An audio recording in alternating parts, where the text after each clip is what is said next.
restaurando a honra, restaurando a dignidade, né? Se há uma coisa que rouba a nossa honra e a nossa dignidade, é o pecado, né? Pecado não confessado, não abandonado, né? O crente que anda em pecado, ele escandaliza, né? Não tem honra, não tem dignidade, né? É facilmente, né, derrubado pelo inimigo. Então abra comigo a sua Bíblia, né? Lucas, Evangelho de Lucas, capítulo 7, nos versículos 36 ao 50, passagem bastante conhecida. Eu já preguei algumas vezes essa mesma passagem, e uma das coisas que eu amo na palavra de Deus é que a gente pode pregar quantas vezes for a mesma passagem, o Espírito Santo sempre fala conosco de uma maneira, se não nova, né, trazendo algo novo, mas sempre nos levando de volta aos alicerces, né, da nossa fé.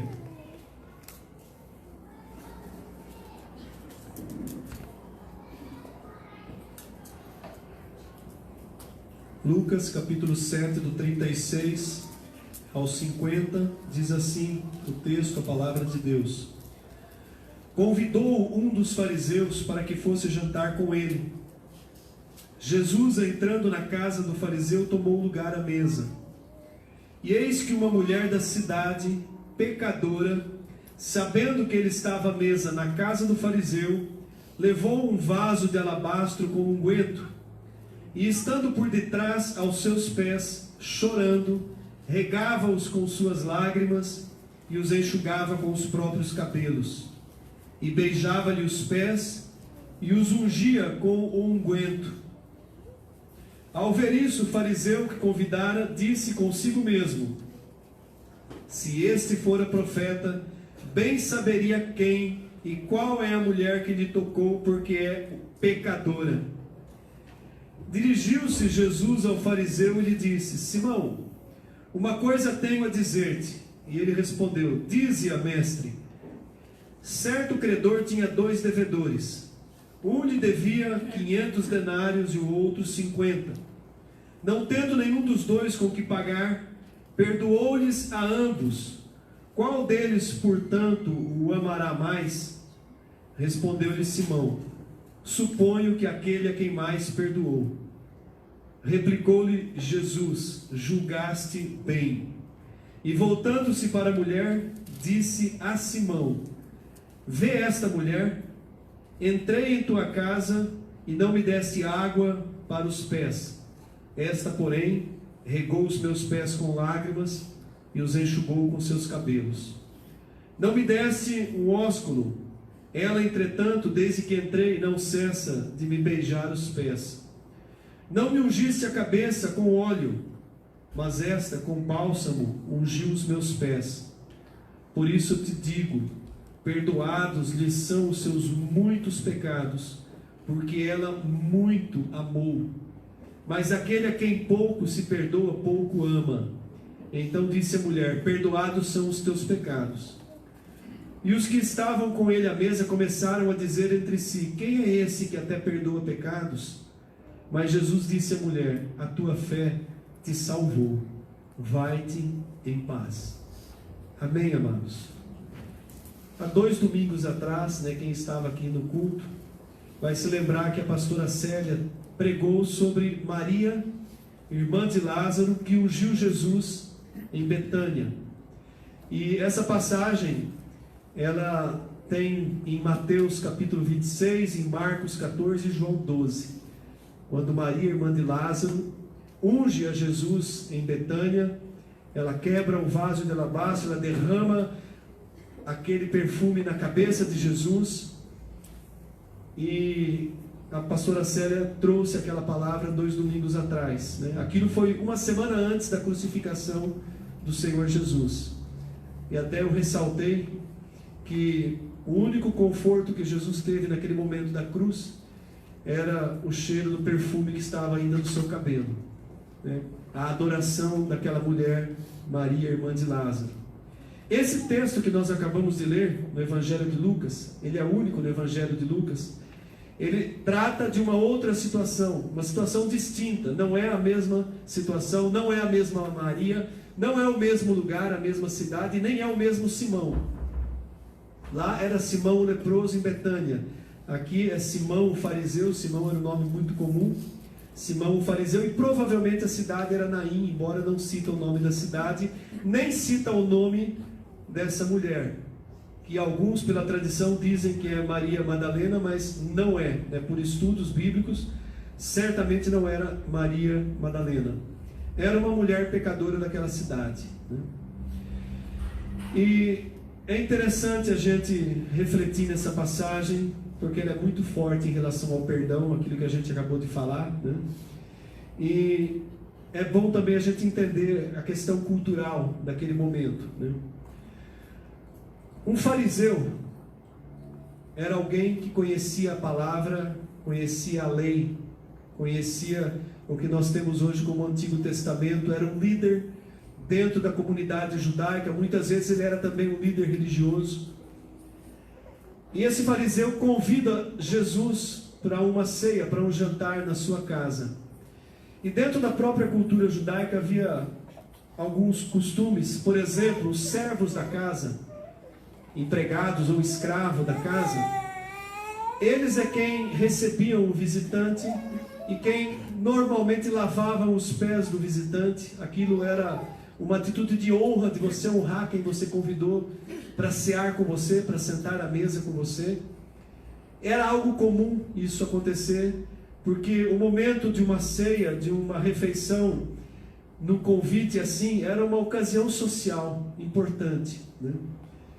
E a gente percebeu ali pelo texto, né, que essas coisas não foram feitas a Jesus quando ele chegou. Além disso, também se ungia os pés do visitante, e aquele a quem convidava, o dono da casa, o anfitrião, recebia com um beijo no rosto, um ósculo, né? Nada disso foi feito para Jesus, né? O texto já começa dizendo que esse fariseu convidou Jesus. Jesus sentou-se, tomou lugar à mesa, e é interessante também a gente lembrar que a mesa deles era uma mesa baixa. Eles se assentavam nessa mesa como se fosse um divã, como se fosse meio deitado, debruçando, os pés ficavam para trás. Não era como nós nos assentamos na mesa de refeição, né? Era um pouco diferente. E aí, de repente, acontece uma situação totalmente inusitada, né? Uma mulher invade aquela casa. Ela não era convidada. E ela agiu de uma maneira com tanto ímpeto que nem foi barrada pelos empregados da casa. E ela entra naquele lugar onde eles estavam já se alimentando, e ela se coloca aos pés do Senhor Jesus, e ela começa a chorar copiosamente aos pés de Jesus.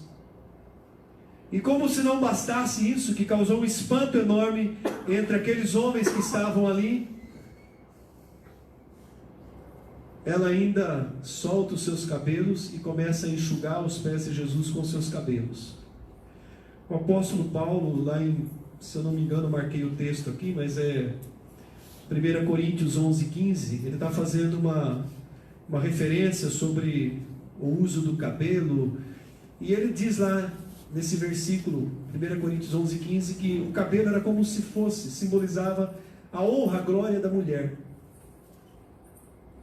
E aquela mulher abre mão de toda a sua honra, se é que ela tinha, porque ela era uma pecadora, e entenda-se aqui como uma prostituta.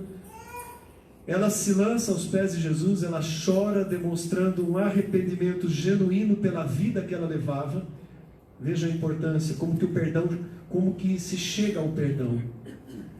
Reconheceu quem era Jesus, reconheceu que Jesus era o Messias, não era um homem qualquer, nem só um profeta como o fariseu pensava, era muito mais.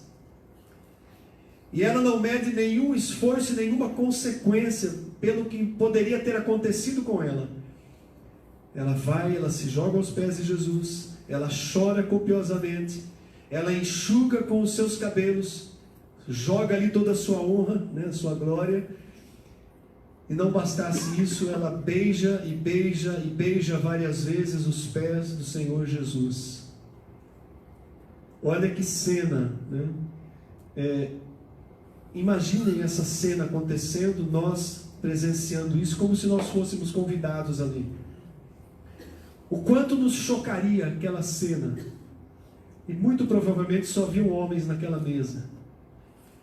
O fariseu esperava que Jesus fosse ter uma atitude semelhante à que ele teria, expulsando aquela mulher, mandando os serviçais da casa arrastar ela para fora.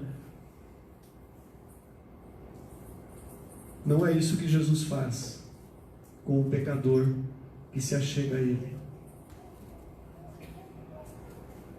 Aliás, no Evangelho de João, no capítulo 6, se não me falha a memória, Jesus diz assim, que todo aquele que o Pai me enviar, eu não o lançarei fora. Jesus não havia sido recebido com nenhuma honra naquela casa. Aliás, havia sido recebido com desprezo, porque as atitudes naturais ali pela cultura que deveriam honrá-lo não foram feitas a ele.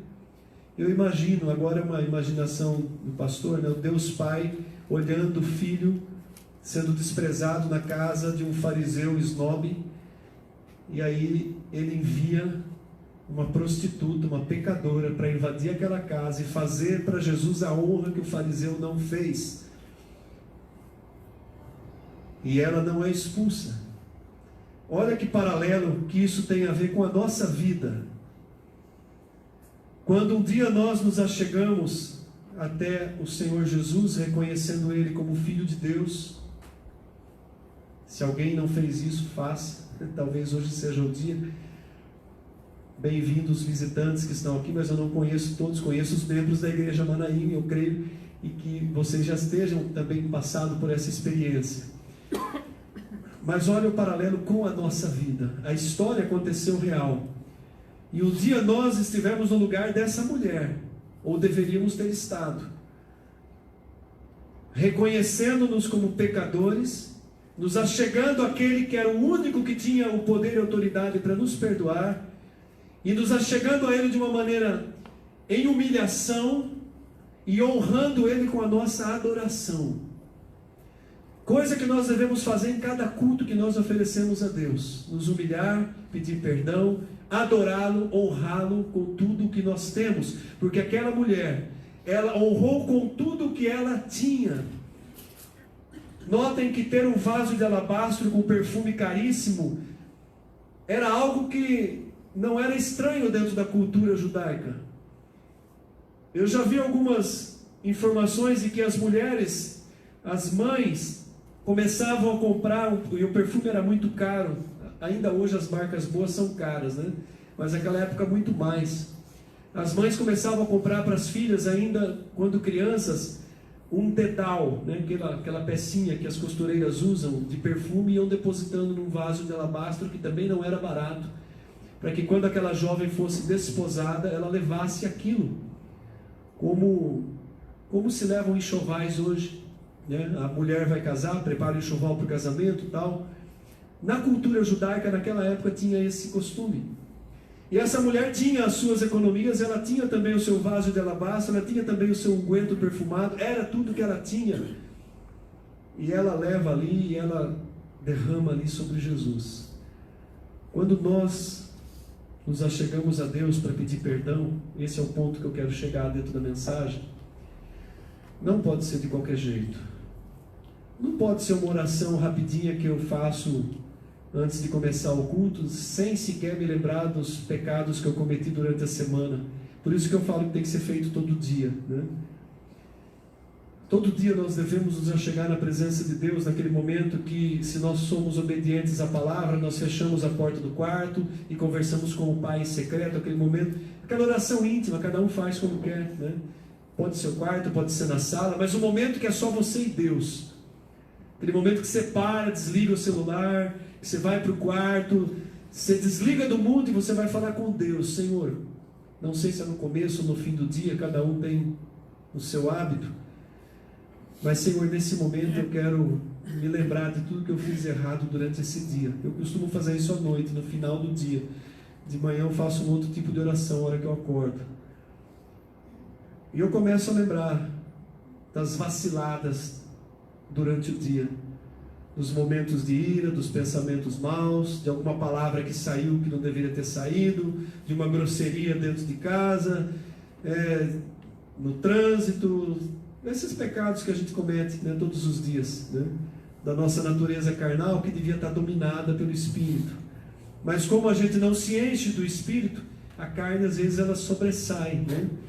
Então veja a importância de sermos cheios do Espírito, de termos esse momento na presença de Deus, não como um momento banal, mas como um momento importante da nossa vida, e dizer para o Senhor: olha, Pai, eu estou lembrando, eu pequei de manhã, eu saí de casa, eu fui grosso com a minha mulher, tratei mal o meu filho, eu passei, né, por cima daquele amigo aquele colega de trabalho, eu não, enfim, né, a gente vai lembrando. E aquilo deve machucar na nossa alma. Não pode ser, né, algo, né, tem que doer. O verdadeiro arrependimento, ele dói, amados. O verdadeiro arrependimento é o reconhecimento de que nós fizemos algo contra aquele que derramou o seu sangue na cruz para que nós fôssemos salvos. Esse é o verdadeiro arrependimento. É aquele sentimento que não é só um remorso, e amanhã eu faço de novo e peço perdão de novo, e assim eu vou empurrando. Mas é um propósito, é um desejo de mudança, de transformação, de comprometimento. Amanhã eu vou ter cuidado. Eu tenho tido umas experiências práticas, porque uma das grandes dificuldades minha era manter a paciência dirigindo o carro, no trânsito de Americana e Santa Bárbara do Oeste. Vocês não pensam como é difícil, né, a gente domar as emoções. Porque as emoções muitas vezes elas explodem numa palavra que não deveria sair da boca e nem passar pela cabeça, né? Mas nós precisamos domar as nossas emoções, a vontade de xingar no trânsito, de ultrapassar e fechar o cara que me fechou. Glória a Deus, né? Porque eu tenho progredido muito nessa área. Mas eu estou dando um exemplo que em outras áreas da nossa vida, em situações mais graves, aquelas que a gente oculta, né, nós precisamos tratar essas situações. Nós precisamos levar a sério as coisas que incomodam, que ofendem a santidade do nosso Deus. Nós precisamos lutar contra a nossa natureza carnal, e isso exige esforço. Não é algo banal, é uma luta. Pega o que Paulo diz, né, em Romanos capítulo 7, aquelas expressões que Paulo usa, se referindo a ele próprio, quando ele diz: o bem que eu quero fazer eu não faço, o mal que eu não quero fazer eu acabo fazendo, miserável homem que eu sou. Mas graças a Deus, né, no capítulo 8, ele glorifica a Deus porque ele reconhece a salvação. Só reconhecer a salvação sem um arrependimento genuíno, nós vamos nos tornar só meros religiosos, e não homens e mulheres verdadeiramente tementes a Deus. E aí então aquela mulher, ela chega desse jeito diante de Jesus. Ela chega se rendendo completamente. Veja a diferença de como o fariseu recebeu Jesus e como aquela mulher recebeu Jesus. O fariseu chega até em pensamento, e o Senhor Jesus conhecia o seu pensamento, a dizer assim: se ele fosse profeta, Jesus era muito mais do que profeta. Ele saberia que quem é essa mulher que está tocando, pondo a mão nele, porque ela é uma prostituta, é uma pecadora. E sabe aquela coisa de pecar e depois limpa a boca com a toalha, está bonitinho, né? Aquela atitude, os fariseus faziam isso muito.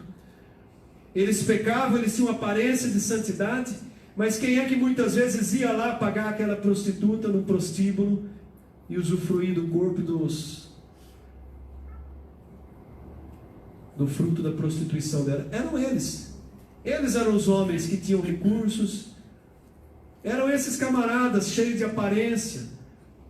Eram eles que buscavam a vida errada, e Jesus foi extremamente duro com os fariseus. Basta você ler lá alguns textos, que ele chama os fariseus de sepulcro caiado, porque a aparência, vivia com a aparência de santo, mas era podre por dentro. Vida de aparência não serve para Deus. Mas aquela mulher não se importou com a aparência, não se importou com nada. Ela se entregou, ela confessou, ela se rendeu, ela honrou a Jesus, ela reconheceu quem era aquele que estava ali, ao qual ela se prostrava diante dele, e ela recebe o perdão, amados. Quando Jesus lê o pensamento do fariseu, né, é bacana o que ele faz, né? Eu vou parafrasear aqui, né? Simão, eu vou contar uma historinha para você, né? Imagina o Simão, pois não, mestre, né? Chama Jesus de mestre, vamos dar uma esnobada, né? Pois não, mestre.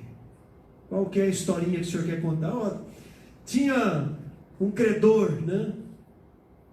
E duas pessoas deviam para ele. Uma devia 500 euros, outra só 50. Nenhum dos dois tinha como pagar a dívida, e ele perdoou os dois. Qual dos dois vai ficar mais grato a ele? Ah, Senhor, eu suponho que foi esse que foi muito perdoado. Beleza, Simão, você respondeu certo.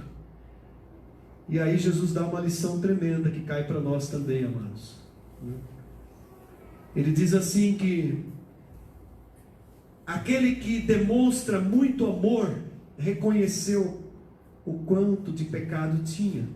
Mas aquele que não demonstra muito amor a ele, a Jesus, não reconheceu o quanto de pecado tinha. Ele diz isso quando ele fala assim: perdoados lhe são os seus muitos pecados, porque ela muito amou. Mas aquele a quem pouco se perdoa, pouco ama. O apóstolo Paulo, em Romanos 5:20, ele fala: onde abundou o pecado, superabundou a graça. E aqui a gente faz uma comparação, né?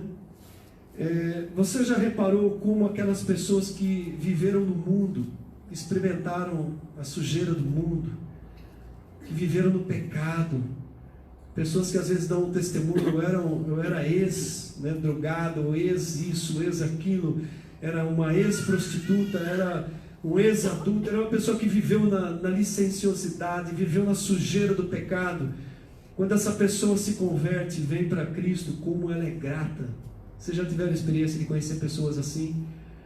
Que vieram lá do fundo do poço, da sujeira, e a honra que elas concedem a Deus, como elas falam do amor de Cristo, depois que elas são convertidas, depois que elas reconhecem. E como alguns filhos de crente que nasceram num berço evangélico, que são tão pecadores quanto aqueles que vieram lá do lodo do pecado, não reconhecem e não têm a mesma gratidão em relação a Jesus. Eu sou o filhinho bonitinho do papai, né? Eu não tenho muito do que pedir perdão, né? Eu já nasci crente, eu cresci crente. Sabe aquela coisa de não conseguir honrar Cristo, não conseguir dar a devida honra, não conseguir dar a devida adoração, porque simplesmente se acha bom. Deus não tem muito do que me perdoar. Então veja só a diferença, né? Se nós pensamos assim, nós somos ingratos para com Deus. E eu estava comentando hoje na escola bíblica, até dando um testemunho pessoal, né? Aliás, eu já dei esse testemunho aqui algumas vezes, né? Todos sabem que eu vim de um lar católico até os 33 anos, e eu era um bom católico. Pensa num católico bom, dedicado, zeloso, participante, né? Apostólico romano, né? E eu me achava, como que diz hoje aí, o suprassumo, né? Eu me achava muito bom. E eu costumava dizer: eu tenho um lugarzinho garantido no céu, porque eu sou um bom marido, um bom pai, nunca tive vício, nunca bebi, nunca fumei, nunca fui para a zona, casei puro. Eu era cheio de orgulho. Mas hoje, na aula do presbítero André, eu fiquei pensando: e se eu tivesse morrido naquela condição? para onde eu ia, porque aquelas minhas obras não iam servir para a minha salvação.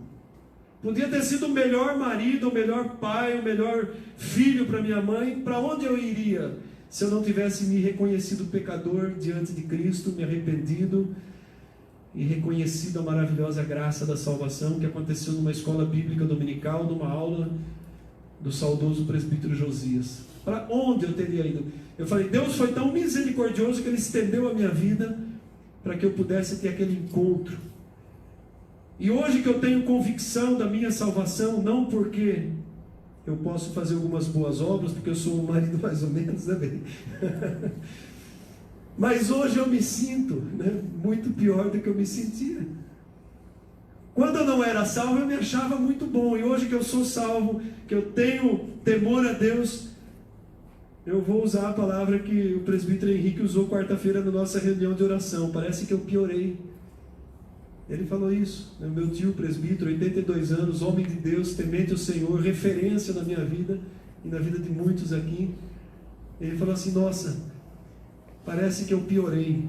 Mas, amados, é esse sentimento de que parece que eu piorei que realmente nos mostra que nós estamos na dependência de Deus.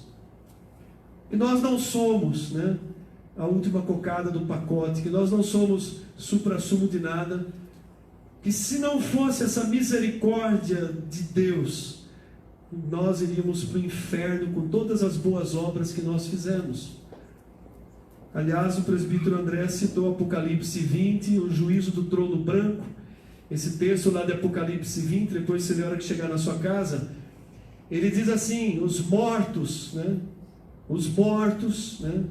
tiveram que se apresentar diante do justo juiz no trono branco. E aí os mares deram seus mortos, a morte e o inferno devolveram os seus mortos, ressuscitaram ali, né, para se apresentar diante do Senhor, mas só os mortos, né? Os que nasceram de novo não vão estar no juízo do trono branco. Os mortos, os que morreram sem Cristo. E lá diz, para serem julgados segundo as suas obras. Eles podem ter feito até obras boas, mas elas não servem para a salvação. Aliás, elas iam servir para a condenação, porque a obra principal que nós celebramos hoje, em memória ao sacrifício de Cristo, eles não receberam. Então, né, para a gente finalizar a mensagem, né, aquela mulher recebe o perdão depois de vivenciar um arrependimento verdadeiro. E depois que os pecados delas são perdoados, né, porque Jesus diz a ela, aqui no versículo 48, perdoados são os teus pecados. Assim como Jesus não repudiou aquela mulher que chegou invadindo aquela casa, Ele não vai repudiar, não vai lançar fora nenhum pecador que chega a Ele arrependido. Nós não precisamos ter medo. Se a gente cai e tropeça, nós podemos nos achegar a Ele com esse sentimento verdadeiro, né? Nós não seremos rejeitados. E aí alguns dizem, mas quem é esse aí que perdoa pecado? Né? Aqueles que estavam ali ainda não tinham consciência de que Jesus era o Messias. Mas Jesus nem dá importância para aquilo que eles estavam pensando, né? Quem é esse? Ele sabia quem ele era. Ele diz para a mulher, a tua fé te salvou. Aquilo que ela fez selou a salvação daquela mulher. Ela podia morrer naquele momento, ela ia para o céu, ela ia para a presença do Pai, como aquele ladrão na cruz que se rendeu nos últimos instantes, e o Senhor disse para ele, ainda hoje você estará comigo no paraíso. Aquela mulher foi salva. E aí ele diz, vai-te em paz. A mesma palavra que ele diz para outra pecadora que a gente citou no momento da oração, a que havia sido pego em flagrante adultério. E aí, pesquisando um pouquinho no sentido original, essa palavra no hebraico, e na cultura hebraica também, os rabinos, eles tinham duas maneiras, normalmente, de se despedir das pessoas. Igual a gente, por exemplo, termina um culto, aí a gente usa aquela bênção no final, né? A graça, a paz do Senhor Jesus Cristo, o amor do Pai, a comunhão do Espírito Santo. Dentro do judaísmo, os rabinos, eles diziam, vai-te em paz. Mas havia duas formas. Uma era quando morria alguém, eles estavam fazendo um ofício fúnebre, né? Vai-te em paz, descansa em paz, morreu, né? Vai-te em paz. Mas a outra forma que usava uma outra palavra, ela dava um sentido diferente. Significava, vai-te em paz, que é o que Jesus diz para essa mulher. Se nós fôssemos traduzir de uma maneira melhor para o nosso entendimento, significaria, vai para dentro da paz. É diferente. Isso era dito para os vivos, né? Vai-te para dentro da paz, ou seja, entra na minha paz. Era Jesus quem estava dizendo, a minha paz vos dou, não a dou como o mundo dá. A paz que Jesus Cristo oferece é uma paz diferente. Nós temos paz com Deus. Romanos capítulo 5, versículo 1. Justificados, pois, mediante a fé, aquela mulher exerceu fé, temos paz com Deus por meio de nosso Senhor Jesus Cristo. Vai-te em paz. Mergulha na paz, entra dentro dessa paz. Era isso o sentido. E é isso que nós devemos sentir nesse momento, né? No final dessa mensagem, no momento em que nós vamos receber o pão e o cálice, o que deve estar no nosso coração, cada um de nós aqui, é esse sentimento de paz. Por que eu posso mergulhar nessa paz? Porque o meu Senhor morreu na cruz, ressuscitou e me salvou. E eu, pela fé, acreditei, e eu vivo pela fé, eu sou perdoado pela fé, eu busco a minha santificação dia após dia pela fé, até o último dia. E aí, lembrando, nós não sabemos quando é o último dia. O senhor José Mota faleceu com 93 anos, e o menino, sobrinho da nossa irmã Marisete, com 20.